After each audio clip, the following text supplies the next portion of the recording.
Hey guys, welcome back to Sports Talk with Chavez. That's me. I want to start this one off by giving a huge shout out to Tonisha for being the first person to subscribe to the channel on Patreon. This really helps more than you guys know. Thank you so much. Thanks for stopping by and checking this out today. And in this episode, we're going to go over one of the seemingly split divisions when it comes to winning and losing. The Saints are going to have Drew Brees back for the 2020 season. I think they are still a great team with a great coach, and we'll talk more about that in a bit here. Carolina seems to be in rebuild mode themselves, but starting out with a solid starter in Teddy Bridgewater. I know some people aren't as high on them picking him up, but I like the pairing with new head guy Matt Rule. The Atlanta Falcons decided to give Dan Quinn one more go at it. Will the Falcons be flying high again in 2020, or will their patched up defense hold them to the ground again? Then there's the Tampa Bay Buccaneers, who seem to be a lot of people's favorites in the NFC South, seeming to forget that there is still a really good team I've already mentioned. But this team has significantly improved, in my opinion, just by signing Brady. Even if he doesn't have the same arm strength, I beg to differ that it's affecting his game to the point where he can't throw the deep ball. He's still better than the turnover machine that is Jameis Winston. Let's get into this and see who I think is going to come away with the division and who else may be in the hunt for the title or at least a wild card spot. Starting off with the back-to-back NFC South champ, New Orleans Saints, let's talk about how they've handled this offseason. It started off after another heartbreaking loss in the playoffs that sent them home early instead of competing for a Super Bowl on another questionable call by the guys in zebra stripes.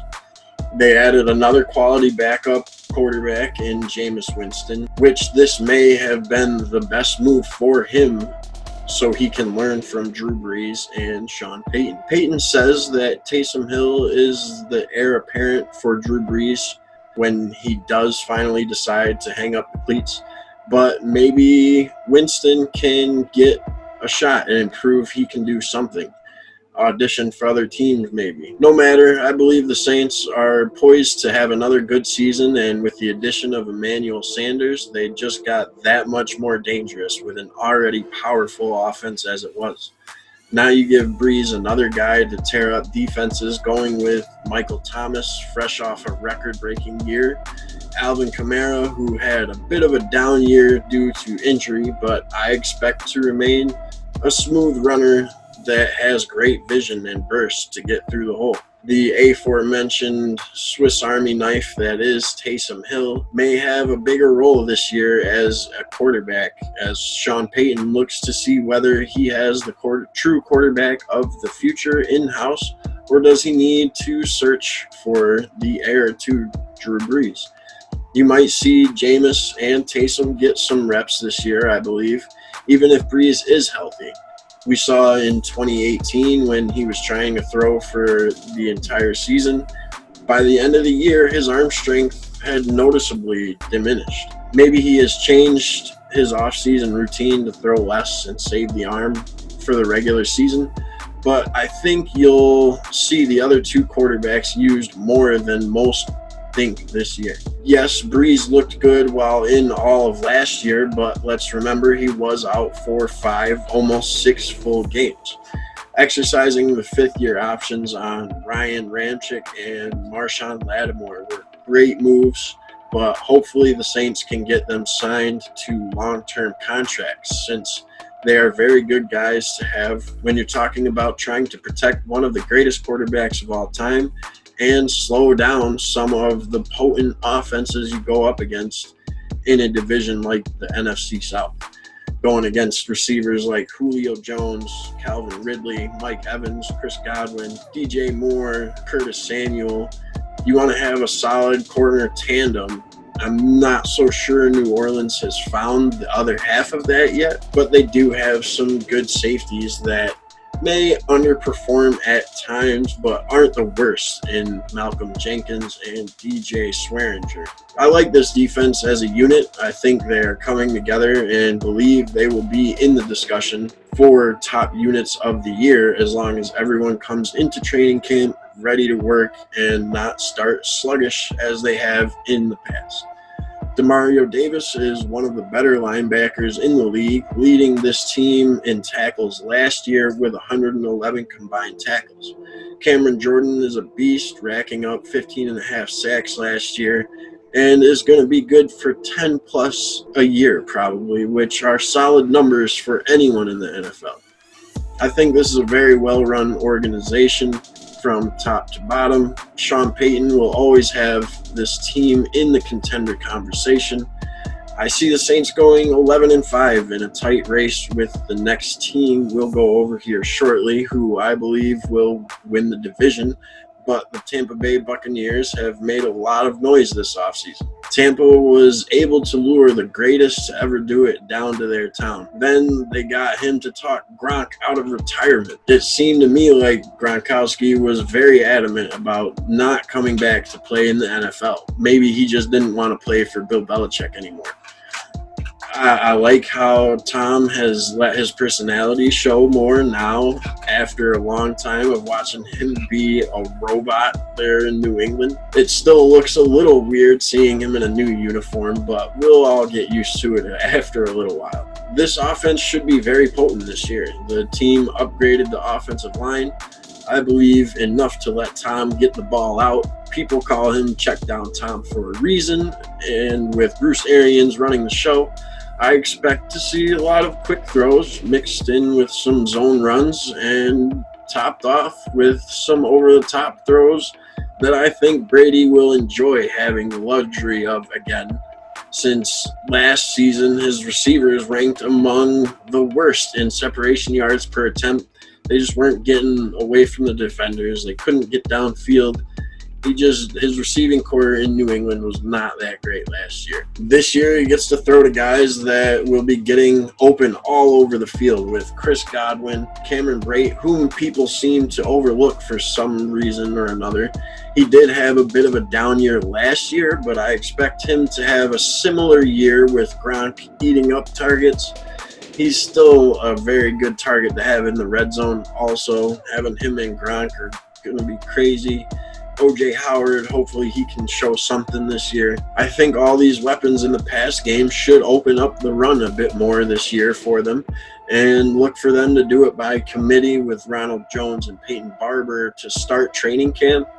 But watch out for the third-round rookie Keyshawn Vaughn to work his way into the rotation and start taking some snaps with the number ones by the time camp ends and the regular season draws closer. Drafting Tristan Wirfs was a good move to shore up the O-line for sure, and hopefully he works out like they want him to. Only time will tell on draft picks, but they did have a decent draft. Picking up Antoine Winfield Jr. in the second round may turn out to be a steal, in my opinion, if he can have the same longevity as his father did, playing a long time for the Buffalo Bills and then the Minnesota Vikings. I believe the young draft pick will turn out to be just that for this Bucs team. I like they have playmakers at every level of the defense as well now. Last year's first-round draft pick, Devin White, was a good rookie, and look for him to step up more in year two. They kept Shaq Barrett, which was their number one off-season goal other than maybe signing Tom Brady. Having that guy on the defensive side of the ball is great to have. I believe this is going to take some time to get on the right track. Starting the season around 500 can be expected until they start to really gel as a unit. And with the schedule they have, that's really not a bad way to start. I do see them getting on the right track and ending the season at 10-6, probably snagging one of the wild card spots and ceding the division to Sean Payton's New Orleans Saints in the final week of the season. Depending on what seed they get in the playoffs and where they would have to go and play, I'm not so sure this is the year that they get to the Super Bowl led by Tom Brady. Now, personally, I don't understand how Arthur Blank has tolerated Dan Quinn the past 2 seasons. I thought for sure Dan was going to get let go at the end of last year because of another disappointing season. They finished strong, but they were off to a terrible start after being in the playoffs the year before. The team has regressed, and I kind of see that being the case again this year. The Falcons underperforming as a team. They still have Julio Jones and Calvin Ridley for Matt Ryan to throw the ball to, but can the offensive line stay healthy for a full year? They have put a decent amount of draft capital into that specific unit as of late, and it still appears to be the biggest problem on that side of the ball. The running back position has underperformed the past couple of years, with Freeman being on and off again with injuries. And I don't think bringing in Gurley will solve that dilemma. Losing Austin Hooper might hurt more than anything if the Hayden Hurst trade doesn't work out. I think Matt Ryan is underappreciated at times because I think he's more than capable of leading your team to victory if your defense can make a few stops a game. That's been the problem with the defense, though. With this defense, though. They can't really stop anyone. They can't get to the quarterback as often as they'd like. Adding Dante Fowler might help that, but that depends on which Fowler shows up. And I have a feeling he won't prove that he was worth the deal that he just signed, to be honest. They tried to revamp the defense, and then we had this weird offseason, so I don't think the Falcons will be able to come into the season as equipped as they normally would have. I see Atlanta having a very rough year, and this may be Dan Quinn's last chance, even if only 2 years removed from a playoff appearance. I see Arthur Blank pulling the plug after Quinn assures another losing record for this Atlanta team. Blank has shown little patience in the past with losing coaches, and I don't see that changing this time around. And I see Quinn possibly getting fired during the season if they get to 9 losses at any point. And if not, he may keep his job till the end of the season, but I have them going 7-9 overall, so I don't see him coaching this team in 2021 after missing the postseason 2 years in a row inside a division that is constantly turning over. Until recently, there was a different division winner all the time, like every year until the last 3 years. And the Falcons have done next to nothing in those last 3 years. So I think it's time to move on. Better luck next year. The final team in the division from a year ago has undergone a lot of change this year as well, from firing Ron Rivera during the 2019 season to Luke Kuechly's surprising retirement, to the team claiming Cam Newton was their guy until he wasn't, and then they signed Teddy Bridgewater. I think new head coach Matt Rule has a tough road ahead of him for the 2020 season. Not only is he a first-time head coach for an NFL team, but he's doing it during one of the weirdest off seasons in recent memory. This is difficult to pull off even without a pandemic wrecking off-season activities. Now he's got to try to fill a void left by Kuechly and deal with the fact that the team left Cam Newton out to dry. I personally don't like how they handled the Cam Newton situation. I thought they should have released him sooner so he could get a jump start on free agency. He kind of got screwed over because of it. I mean, during the pandemic, he can't go prove to teams he's healthy. I digress. So they did pay their best player, which I liked, signing Christian McCaffrey to a huge deal, which is very deserved for him. He's a great talent to have, but that doesn't always translate to wins for this team, as we witnessed last year. I like Teddy Bridgewater signing, and I think he will show his critics that he can lead a team and be a viable starter for a full season in the NFL. DJ Moore is a great speedster, but I think this team lacks a true number one receiver, much like Buffalo did the past couple of years. Curtis Samuel is good as well, but I think these two are more like speed guys that are better at screens, crossers, and go routes, as opposed to running a full route tree and winning regularly one-on-one matchups. I may be wrong there, but I think I'll be proved right by the end of the season. The defense has a couple young pieces to build on, but I think it's going to be a long season for them. There will be growing pains, especially in the beginning of the season with a tough schedule and a hard division this year. The defense altogether, I expect to take a step back after losing Kuechly and Bradbury this offseason. Their defensive line should be okay, as it usually is with their picks from last year and this year working together. I think they might start off slow too and come on hot toward the end of the year as they figure out the pro game and get better each week. Guys like Burns from last year, Derek Brown, and Gross Matos this year, they will be a good group in the coming years, possibly taking the Panthers back to the postseason promised land someday. But this year, I see Carolina fighting through a tough year to end up 4-12. But fear not, show promise for the future. They may get blown out in a couple of games this year, but remember, it's a younger team with a brand new head coach. So let's not judge them on just their record in the coming year.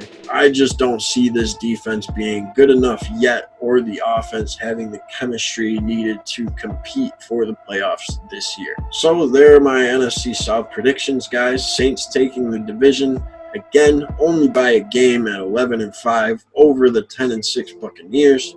I have this division race going right up until the end pretty much as well. I think Tom and the Bucs start a little slow, but figure it out by halfway through the season and make a push. Then we have the Falcons having another mediocre season under Dan Quinn, going 7-9. And in my opinion, he ends up getting let go, possibly before the end of the regular season, as we've seen more and more teams do lately in the NFL, as they would rather get a jump start on getting their new head coaches and personnel in line. And then finishing out the division at 4-12, I have the Panthers. Not for lack of trying, more so lack of experience together than any. I like this team for future years if their draft picks hit, but this year will be a learning experience more than accomplishments, I believe. Thank you guys so much for stopping by. If you like this video, give it a like. If you haven't yet, hit that subscribe button, and don't forget to turn on notifications. Any and all support is very much appreciated. If you'd like to go above and beyond, I do have that Patreon page that I showed earlier that you guys can go check out. I will be posting special content there and having some merchandise coming shortly. Any and all contributions from there go right back into the channel. Thanks again, guys. Have a great day. Live with no regrets. Peace and love.